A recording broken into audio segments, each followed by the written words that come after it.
everyone, and welcome to another Into the Void Real Review. This time we are reviewing The Roses, starring Benedict Cumberbatch and Olivia Colman. This is directed by Jay Roach. The Roses is based on a book by Warren Adler's 1981 novel, The War of the Roses, but it's more of a reimagining than a straight-up remake. I remember a similar movie that I watched back in 1989 called The War of the Roses, which starred Michael Douglas and Kathleen Turner. The main crux of both this movie and that one involves a marriage gone bad to an extreme of possible divorce and sometimes death. I guess it really plays on the notion of love being like a rose, a flower that isn't without its thorns because isn't it true we always hurt the ones that we love the most? Marriage is like having a stroke. I remember liking the original 1989 movie a lot and attributing that to the great chemistry between the two leads in Douglas and Turner. I'm the one who found this house. I bought everything in it. With my money. It's a lot easier to spend than it is to make it, honey bun. You might not have made it if not for me, sweet cakes. This time around, I have to say that I once again really enjoyed the chemistry in this movie of similar name between Cumberbatch and Colman as the married couple. Are you actually allowed to say that? That seems unprofessional. Yes, like malpractice. We'll be expecting a hefty discount. With two kids trying to navigate what it means to be happy in a marriage when events take a sudden turn that will forever change their lives. In the beginning, Theo Rose, played by Cumberbatch, is an up-and-coming architect who sees his career suddenly tank when a museum he designed dedicated to sailing boats comes crashing down after a freak weather storm.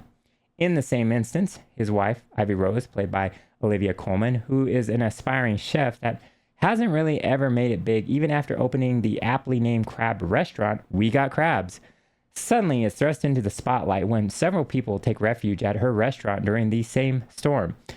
Good word of mouth increases business twofold for her the next morning after a beaming review, while poor Theo can only watch a YouTube video music montage of his crowning achievement crumbling behind him while he tells everyone to leave the vicinity.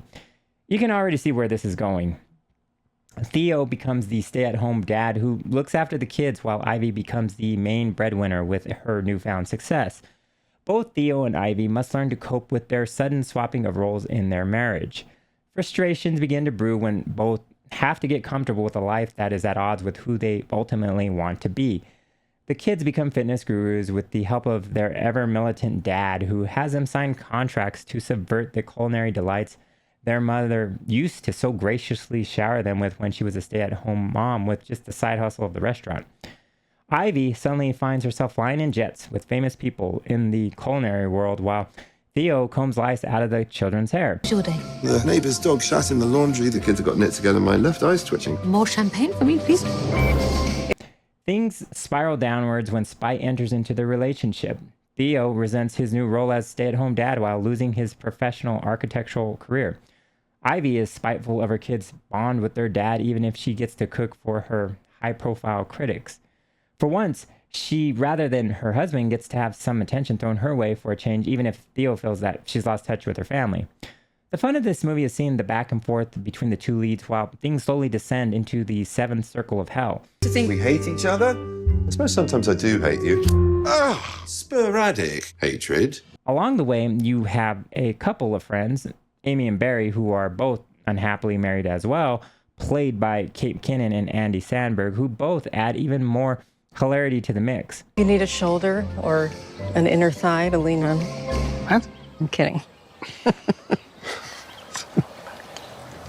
Kate McKinnon as Amy is the standout, who is only too copacetic with the idea of spending some time away with Theo, smoking peyote and having tacos. Andy Samberg as Theo's friend is there to give advice that he should work it out even if he has to think about someone else while having sex with his wife. I laughed a lot while watching The Roses more than I expected. The dinner scene alone towards the back half of the movie is one of the funniest scenes I've watched this year in any movie. It's infused with tarragon. It adds a bit of bitterness. Ivy likes to leave a little bit of herself in everything she does. I won't give the particulars on the scene. Let's just say it has to do with trading insults back and forth between all the couples at the table, which becomes a game that takes on a life of its own when Theo and Ivy trade some truly impressive insults that had me wincing at how ruthless they were. I love this fun banter you guys do. Sometimes Ivy's mad at me and I can't even tell. Sometimes he's got his cock in me and I can't even tell. Fans of the original will see subtle winks in this one to the Michael Douglas and Kathleen Turner movie back in 1989, namely one involving a chandelier. With all the comedy, there is also heart. You want the Roses to reconcile because you can't bear to see them apart, which is in no small part due to the absolute chef's kiss charisma that permeates between the two. Of course, it's also fun to see them duke it out emotionally and physically, where all manners of weapons are not out of the question. That's important in a film that centers around the dynamics of marriage and the willingness or unwillingness to sacrifice what makes us who we are as an individual. I was a bit surprised where everything ends up for our two lovebirds and partners in crime. I kind of respect it for doing what it does. Granted, I actually don't remember how the 1989 film ended. This is a film where married people will absolutely identify with things that happen when you are with someone for a long time, when you share a life with another person for so long.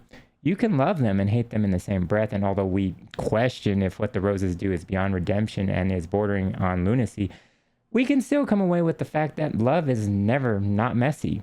Question is, when is a marriage beyond saving? That is the question of what this film will ask. I'm giving The Roses an 8 out of 10. Go see it with your significant other, and I dare you won't come back saying, well, at least we don't have it that bad. Or maybe you will say, that sounds about right. Just kidding. At least I hope I'm kidding.